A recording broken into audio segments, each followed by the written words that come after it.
Hello दोस्तों, नमस्कार। स्वागत है आपका अपने यूट्यूब चैनल चंद्रगुप्त एकेडमी में। मैं आज आपको 10 महत्वपूर्ण पर्यावरण के क्वेश्चंस करवाऊंगा जो एग्ज़ाम्स में पूछे गए हैं।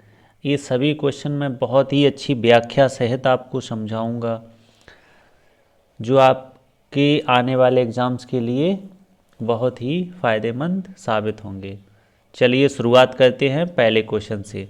आपका पहला क्वेश्चन है, पौधों की पत्तियों द्वारा तैयार किया गया भोजन पौधों में खाली जगह है फिर के रूप में संचित रहता है। ठीक है, आपके ऑप्शंस हैं कार्बोहाइड्रेट, सरल शर्करा, ग्लूकोज या हरे वर्णक। क्वेश्चन एक बार फिर सुन लीजिए। पौधों की पत्तियों द्वारा तैयार किया गया भोजन पौधों में खाली जगह के रूप में संचित रहता है। बताइए आप लोग इसका करेक्ट आंसर क्या होगा।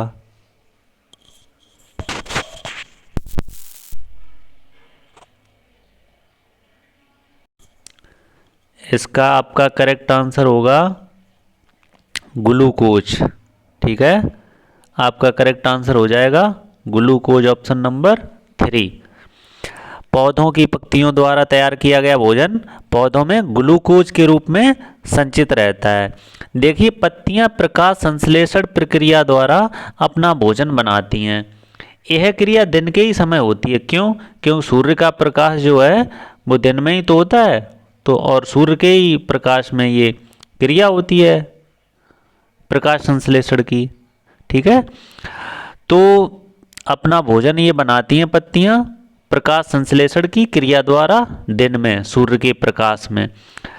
जो तैयार किया गया भोजन होता है पत्तियों द्वारा, ये ग्लूकोज के रूप में संचित रहता है। इस ग्लूकोज का उपयोग पौधे दिन में या रात में किसी भी समय कर सकते हैं, लेकिन ये जो प्रकाश संश्लेषण की क्रिया है ये दिन में ही संपन्न होती है। ठीक है, ये चीज़ समझ में आई आपको। चलिए नेक्स्ट क्वेश्चन की तरफ बढ़ते हैं। अगला क्वेश्चन है आपका, निम्नलिखित में कौन सा केरल की पहचान है। निम्नलिखित में कौन सा केरल की पहचान है। शिकारा, फेरी, अपुतेक या कारवां। देखिए, शिकारा है वो लकड़ी की नाव है जो कि श्रीनगर में चलती है, और फेरी है ये वाटर टैक्सी है। ठीक है, मतलब इसको फेरी को वाटर टैक्सी के नाम से या वाटर बस के नाम से भी जाना जाता है, और फेरी जो है केरल में चलती है। ठीक है, और ये अपुतनिक जो है वो इग्लू का दूसरा नाम है। ठीक है, और कारवां है गाड़ियों का समूह। ठीक है, तो इसमें क्वेश्चन में पूछा गया था निम्नलिखित में कौन सा केरल की पहचान है, तो इसका करेक्ट आंसर आपका हो जाएगा फेरी। क्या हो जाएगा, ferry. Option number 2 is the right answer, क्योंकि फेरी है ये क्या है, वाटर टैक्सी इसको कहते हैं केरल में, और ये केरल में ही चलती है।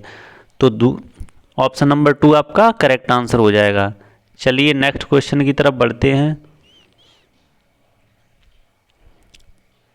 अगला क्वेश्चन है आपका क्वेश्चन नंबर 3।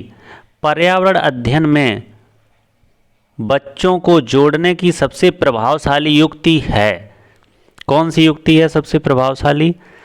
तो पर्यावरण अध्ययन से बच्चों को हम जोड़ना चाहते हैं, तो ये 4 ऑप्शन दिए गए, इनमें से कौन सी युक्ति, कौन सा तरीका सबसे अच्छा होगा। कक्षा निर्देशन, या किस्से कहानियाँ सुनाकर, या पाठ्य पुस्तक का पठन करके, या शिक्षक द्वारा व्याख्याएं उनको एक्सप्लेन करके। बताइए आप लोग इसका करेक्ट आंसर क्या होगा। कक्षा निर्देशन, किस्से कहानियाँ, पाठ्य पुस्तक का पठन या शिक्षक द्वारा व्याख्याएं। तो इसका आपका करेक्ट ऑप्शन हो जाएगा किस्से कहानियाँ। Option number 2 is the right answer, किस्से कहानियाँ। क्योंकि और भी जो 3 ऑप्शन हैं वो भी प्रभावशाली हैं, लेकिन क्वेश्चन में उसने पूछा था सबसे प्रभावशाली, तो सबसे प्रभावशाली तरीका यही होगा किस्से कहानियाँ। क्योंकि बच्चों को हम छोटे बच्चे होते हैं, उन्हें कोई भी चीज़ समझाना चाहें तो सबसे अच्छा तरीका है कहानी या किस्से, क्योंकि वो उनके माइंड में सेट हो जाते हैं, इससे उनको जल्दी और आसानी से समझ में आ जाता है। तो पर्यावरण अध्ययन में बच्चों को जोड़ने की सबसे प्रभावशाली युक्ति या तरीका कौन सा है? किस्से, कहानियाँ। ठीक है, तो इसका ऑप्शन नंबर 2 करेक्ट आंसर है। चलिए नेक्स्ट क्वेश्चन की तरफ बढ़ते हैं। अगला क्वेश्चन है आपका,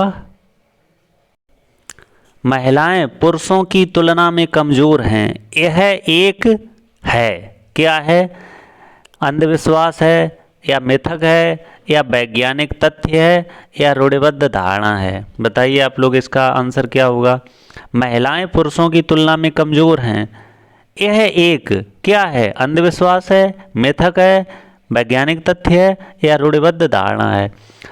तो ये अंधविश्वास नहीं है, ना ये मिथक है, ना ये वैज्ञानिक तथ्य है। मतलब कि ना साइंटिस्ट ने ये कहा है कि जो है महिलाएं पुरुषों की तुलना में कमज़ोर होती हैं, ये एक रूढ़िबद्ध अवधारणा है। ठीक है, जो पीढ़ी दर पीढ़ी समय के साथ साथ चली आ रही है पहले से, पूर्वजों से, कि महिलाओं को कमज़ोर माना जाता आ रहा है पुरुषों की तुलना में। तो ये क्या है? रूढ़िबद्ध धारणा है। तो इसका आपका करेक्ट आंसर हो जाएगा ऑप्शन नंबर 4, रूढ़िबद्ध धारणा। ठीक है, चलिए नेक्स्ट क्वेश्चन की तरफ बढ़ते हैं। अगला क्वेश्चन है आपका, निम्नलिखित में से कौन सी हरित गैस नहीं है? ठीक है, इसमें आपको ये बताना है कि कौन सी हरित गैस नहीं है। 4 ऑप्शन दिए गए हैं, इनमें 3 हरित गैस होंगी, कोई एक हरित गैस नहीं होगी, वो आपको बतानी है। आपके ऑप्शन है carbon dioxide, methane, nitrous oxide या ऑक्सीजन। देखिए, हरित गैसें होती हैं, मीथेन है, नाइट्रोजन है, कार्बन डाइऑक्साइड है, क्लोरोफ्लोरोकार्बन है, नाइट्रस ऑक्साइड है, ये सब गैसें हरित गैस होती हैं। ठीक है, तो आपका पहला ऑप्शन है कार्बन डाइऑक्साइड, ये हरित गैस है, मीथेन ये भी हरित गैस है, नाइट्रस ऑक्साइड ये भी हरित गैस है, ऑक्सीजन हरित गैस नहीं है। तो उसने यही क्वेश्चन में पूछा था, निम्नलिखित में से कौन सी हरित गैस नहीं है? तो आपका ऑप्शन नंबर 4 राइट आंसर है, ऑक्सीजन हरित गैस नहीं है। ठीक है, ये क्वेश्चन बहुत पूछा जाता है, हर एग्जाम में आता है। ये पैट 2022 के एग्जाम में भी आया था, हरित गैस से रिलेटेड एक क्वेश्चन। ठीक है, तो ये हर एग्जाम में पूछा जाता है, सीटेट में भी और भी एग्जाम्स होते हैं उनमें भी। तो आप इस क्वेश्चन को ध्यान रखना, ये बहुत ही इम्पोर्टेंट क्वेश्चन है। ठीक है, चलिए नेक्स्ट क्वेश्चन की तरफ बढ़ते हैं। अगला क्वेश्चन है, निम्न में से कौन सा जैविक स्रोत है? देखिए, जैविक स्रोत वे होते हैं जैसे पशु पक्षी, जानवर, कीड़े मकोड़े, कवक, शैवाल। ठीक है, ये क्या होते हैं? बैक्टीरिया, ये क्या होते हैं? जैविक स्रोत होते हैं। ठीक है, कौन कौन से? पशु पक्षी, जीव जंतु, ठीक है, बैक्टीरिया, कवक, ये क्या है? जैविक स्रोत, ये जैविक चीज़ें होती हैं। तो जैविक मतलब जिनमें जान होती हो। ठीक है, तो वन या जंगल, खनिज तेल या कोयला, इनमें से कौन सा जैविक स्रोत होगा?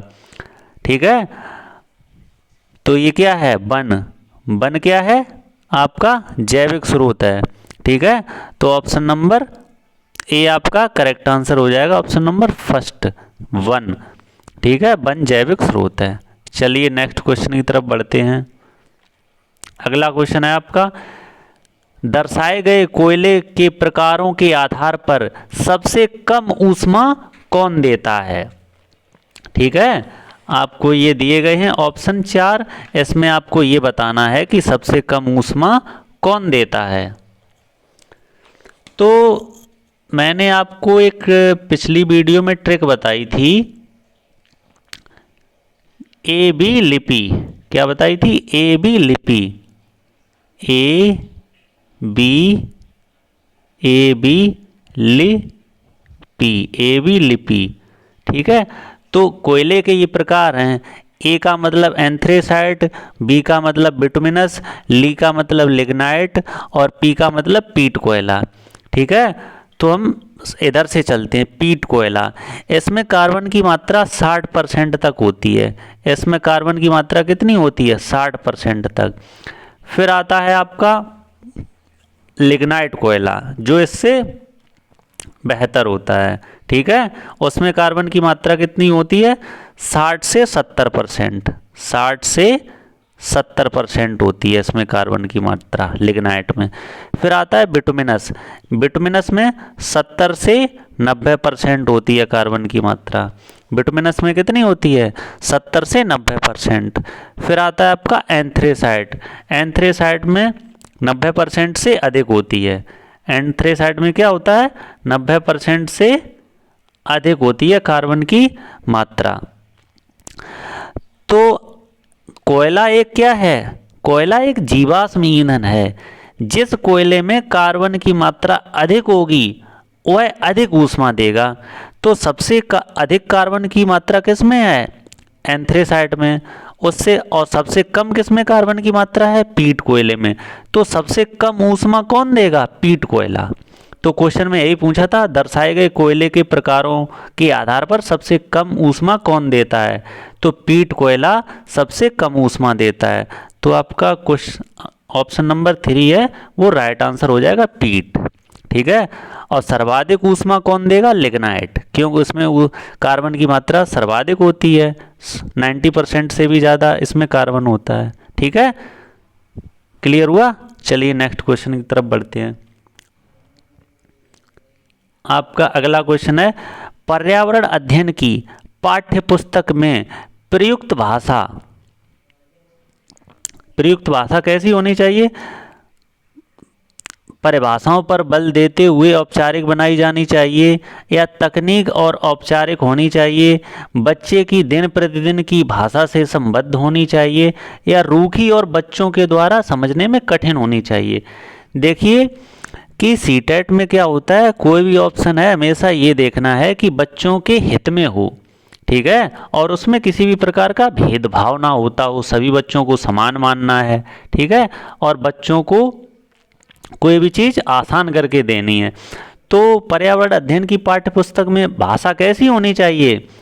औपचारिक होनी चाहिए, या तकनीक और औपचारिक होनी चाहिए, या बच्चे की दिन प्रतिदिन की भाषा से संबद्ध होनी चाहिए। दिन प्रतिदिन मतलब जो भाषा वो रोज़ाना यूज करता है, जिस भाषा में बोलता है वो रहता है, जो उसका माहौल है उस भाषा में होनी चाहिए, मतलब आसान भाषा में, या रूखी और बच्चों के द्वारा समझने में कठिन होनी चाहिए। रूखी मतलब जो कठिन हो, समझने में दिक्कत आए, वो होनी चाहिए। तो ऐसा नहीं है, ठीक है। कैसी होनी चाहिए भाषा? बच्चे की दिन प्रतिदिन की भाषा से संबद्ध होनी चाहिए। इससे क्या होगा, वो अच्छे से समझ सकेगा, ठीक है। तो आपका ऑप्शन नंबर 3 है, ऑप्शन नंबर 3 करेक्ट आंसर हो जाएगा। बच्चे की दिन प्रतिदिन की भाषा से संबद्ध होनी चाहिए, ठीक। चलिए नेक्स्ट क्वेश्चन की तरफ बढ़ते हैं। आपका अगला क्वेश्चन है, हमारे देश में मिर्च को लाने वाले व्यवसायी कहाँ से आए थे? हमारे देश में मिर्च को लाने वाले व्यवसायी कहाँ से आए थे? उज्बेकिस्तान से, या दक्षिण अमेरिका से, या अफगानिस्तान से, या ऑस्ट्रेलिया से, ठीक है। तो कहाँ से आए थे? दक्षिण अमेरिका से, ठीक। हमारे देश में मिर्च को लाने वाले व्यवसायी कहाँ से आए थे? दक्षिण अमेरिका से। इसके बारे में बता देते हैं आपको। मिर्च है वो सबसे पहले दक्षिण अमेरिका में उगाया गया था, फिर धीरे धीरे सारे देश में इसका उत्पादन होने लगा, ठीक है। तो भारत में कहाँ के व्यापारी इसको लाए थे? दक्षिण अमेरिका के व्यापारी, ठीक है। 16वीं शताब्दी में पुर्तगालियों द्वारा मिर्च भारत लाई गई थी, ठीक है। चलिए नेक्स्ट क्वेश्चन की तरफ बढ़ते हैं। अगला क्वेश्चन है आपका, जब कोई सपेरा अपने वाद्य यंत्र बीन को बजाता है तो सांप उसकी ध्वनि पर अपने सिर को इधर उधर घुमाता है। आपके विचार से सांप वाद्य यंत्र के प्रति अनुक्रिया कैसे कर रहा है?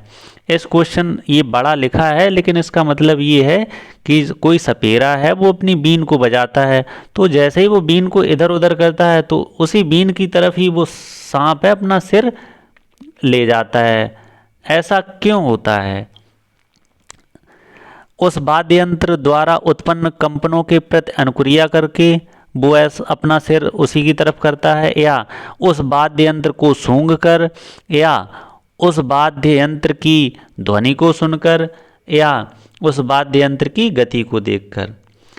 देखिए तो गति तो देखी नहीं जा सकती, ठीक है, और सांप के कान होते नहीं तो वो ध्वनि को सुन भी नहीं सकता है। तो ये दो ऑप्शन तो आपके हो ही नहीं सकते लास्ट के, ठीक है, क्योंकि गति को देखा नहीं जा सकता तो ये होगा नहीं, ध्वनि को सुन नहीं सकता क्योंकि सांप के कान नहीं होते हैं। अब बचे दो ऑप्शन, उस वाद्य यंत्र को सूंघ कर, नहीं ऐसा नहीं है क्योंकि सांप दूर है तो वो इतनी कैसे सूंघेगा, वो सूंघता नहीं है, ठीक है, सूंघकर नहीं वो ऐसा करता है। वो क्या करता है, उस वाद्य यंत्र द्वारा जो कंपन अर्थात जो झंझनाहट या उसमें जो है कंपन उत्पन्न होता है उसी की प्रति अनुक्रिया करके वो अपना है सिर इधर उधर करता है।